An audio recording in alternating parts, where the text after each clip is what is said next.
Game 3 of the NBA Finals tomorrow night. Heat 2.5-point underdogs, according to Fox Bet Sportsbook. This despite 1, the game's in Miami, and 2, they're coming off that huge road win in Denver. Shannon, before we get to Skip, do you think odds makers are underestimating Jimmy Butler in Miami? No, I don't think they're underestimating him. I mean, for the most part, Skip, with the last series and this series, they've both been, even though they've won the game on the road, they've always come home and been a 1 to 2, sometimes 3-point underdog, and here they find themselves again as a 3-point underdog. I think there's just a lot of value in the Denver Nuggets, considering they've been basically the #1 seed in the Western Conference for an extended period of time. They have the best player in the series, so they have 2 of the 3 best players that are in the series, and they just have a lot of confidence in the Denver Nuggets. I don't think the Heat are being undervalued. I just think they think the Nuggets have the better team. And when you think someone, and look, Vegas is not, they don't really care about, this or that. They're trying to win money. And right now it seems to be that everybody is still betting their money on the Denver Nuggets. Now, we could see this line between now and tip-off, Skip. It might come down. I don't see it going up, but it might come down. But I think the proper value is where it is, considering that the Heat has did steal a game on the road. They played very, very well at home. But I don't think they're being undervalued. I think there's just a lot of value with the Denver Nuggets and what they represent. So I'm not surprised that the Heat are an underdog. I'm going to ask the odds makers what I keep asking you. When will you ever learn about this Miami Heat team?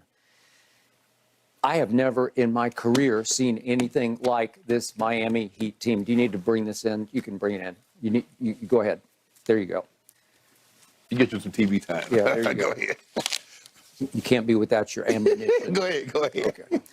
So here's the point. Over this playoff run, right? Think about this. 10 times the Heat have been underdogs and outright won the game. 10 times. That is an all-time NBA playoff record. And we still got at least three games to go, right? Well, if you bet with the Heat, you won a lot of money thus far in the playoffs. Okay. So then here's the other side of this. Okay. They have 7 postseason wins after trailing by at least 10 points, 10 or more points. Right. That's impossibly great, right? Because it just doesn't happen that frequently in the NBA playoffs. It's just hard, especially when during the season you rank 25th in offensive efficiency, and during the season you rank 27th in three-point shooting, right? What's most impressive about the stat that you just gave, think about how many of those games have come on the road. You understand teams come from behind at home, Skip, because the crowd get into it. You make a couple of threes, the crowd get into it, you're right back in the ball game. But for them to do it twice against Boston, Boston had a 13-point lead, and to do it again against the #1 seed. What they just achieved in Game 2 was all-time extraordinary, and it's not getting the credit it deserves because it's starting to be ho-hum for the Miami Heat to do this to superior teams. Right. I've given you all along, Bucks are better than the Heat, at least on paper. The Celtics are way better than the Heat, at least on paper. Right. Oh, Denver is way better than the Miami Heat, at least on paper, but not on the floor.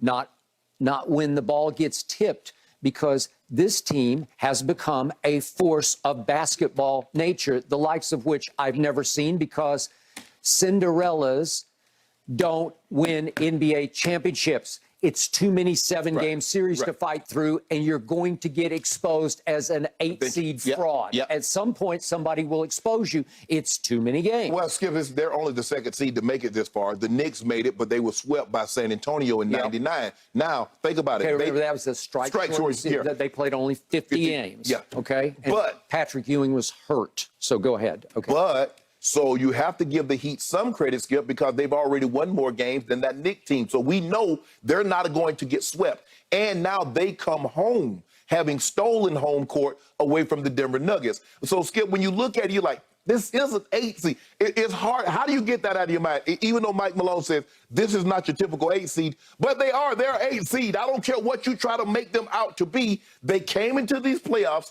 as the 8th seed. Okay. And then what happened? They lost at home to the Hawks, the Atlanta Hawks that I never loved all year. And guess what the rebound advantage was for the Hawks that night? This is at Miami. 63-39. Right. Hawks battered them, right. Bullied them on the backboards. Yeah. 63-39. Capella had like 20-something, right? Offensive rebounds. It was absurd what happened to this team. No rebounds, no rings, said the godfather of the Miami Heat, Pat Riley, once upon a time. And then you jumped on the Bulls bandwagon, and I did not blame you. I'm not ridiculing you for this because everybody did. Right. And I wrote it down, with 3:47 left in the game, the Bulls were up 3 points. 3:47. They are 3 minutes and 47 seconds at home from being eliminated from the play-in, not the playoffs, from the play-in. And Jimmy Butler, with 2:17 left, hit a driving layup that put him up one, and they hung on and survived. That's all they did was survive. And before you knew it, they had eliminated the Milwaukee Bucks, the best defensive team in basketball. I don't care what you say. That between Drew Holiday and Brook Lopez and Giannis, that's the best defensive team in basketball. That's the best that I saw all year. I know the Lakers came on late, but consistently throughout. Yes, consistently throughout. This is the best. Heat in 5. Huh? And Drew Holiday said after that series, I don't care. You could have Michael Jordan in his prime, LeBron in his prime, sitting in the chair, as you say. None of those guys, neither of those guys, could have stopped Jimmy Butler, who was making shot after shot after shot on Drew Holiday. That game 4, he had 56? It's ridiculous. Okay, too good. Okay, Heat in 5. Right. And then here come the Knicks, and the Heat were a slight underdog to the Knicks because the Knicks had arrived. They were on the rise, but they had arrived in most people's eyes. Yeah, because they had beaten Cleveland. Yeah, and looked pretty good doing it. And I thought they were legit. Mm-hmm. And what happened? It took 6 games, but the Heat prevailed, and nobody really noticed until, wait a second, here comes Boston. And then everybody said prohibitive favorite Boston. Games 1 and 2, they were 8-point and then 9-point favorites at home. And you know the rest of the story. The Heat go up 3-0, then lose 3 straight. And everybody presumes they are going to be the victims of NBA history because Boston's going to be the first ever to come back from 0-3 down to win it in 7 games because they got game 7 at home. It's not on the road. It's at home. They got blown off the floor in game 7. It was a complete and utter annihilation and embarrassment for Celtic pride and Celtic nation. And you say, wait a second, is this legit or not?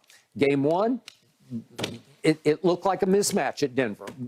For the most part, they rallied back in the fourth quarter, and they hit 6 out of 12 threes. And I said, well, maybe they'll take some of that momentum into game 2. They did. And they did. Max Strus goes 0 for 10 in the first game and 0 for 9 from 3. And he comes out in the first quarter and says, no, I got this. He made 4 out of 7 threes and kept them afloat. Yeah, he did. And then yet late second quarter, they go up by 13. 13? Another one, 15. No, 15. They went by 15, and I'm saying, that's it. Yeah. On to game 3. Maybe they can win a couple of games at home. And they fought back. It's only a 6-point game at halftime.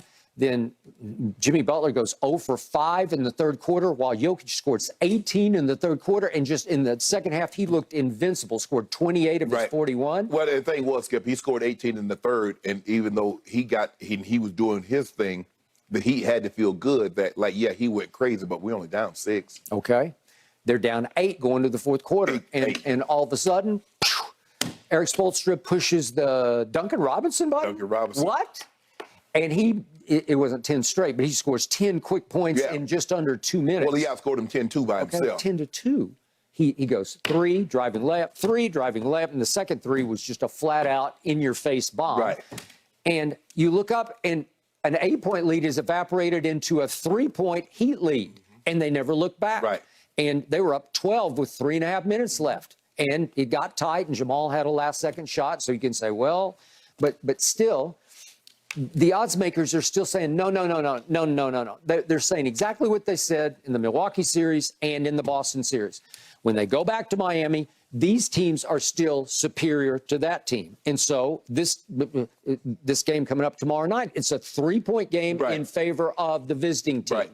And I keep saying, okay, it's about to be shame on you because you're going to swing and miss again because this team is legit. Even though over the last 7 games, Jimmy Butler has not been playoff Jimmy. Right. He's been way off Jimmy. He's averaging 21, 7, and 7, which sounds okay, but you would think they're solo star. Well, that 21, 7, and 7 doesn't make you playoff Jimmy. No, it does not. It's the Herculean Well, numbers you just said 56 does. Yes, or the 35 and 35. 10. The game 5 in the finals against the Lakers. Oh. That makes you playoff Jimmy. Game 1 against Boston at Boston, 35. I'll go with that. Right. But 21, and guess what he's shooting from the floor over those 7 games? 39%. That's way off Jimmy, yes, right? Yes. And he was 7 of 19 in game 2. And you would think, well, that's not good enough to get you through. It was good enough. Right. I still don't quite get how they do it, but this is the classic. Look, LeBron doesn't live here anymore, right? Like these are the non-LeBrons. So we keep looking back at what LeBron and D-Wade and Bosh did, and they won 2 championships. Right. They lost a couple, but they still got to 4 finals and won 2 of them. Correct.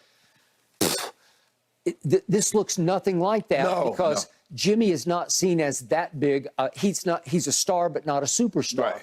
Bam is looked at as a 6'9" 5, as in center, as in overachiever. Right. He's the hardest working man in show business. I've never seen anybody sweat like he sweats, and he will scratch and claw you to death. But is he a gifted dominate? Is he a joker? No, he's not a joker. Okay, so now we're talking about 4 undrafted players who contribute heavily. Right.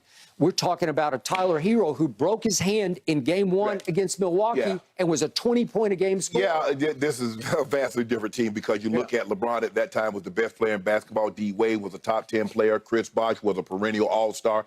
And even the role players were high. Mike Miller was a top 5 pick. Ray Allen was what he was. Rio was the first-round draft. Skip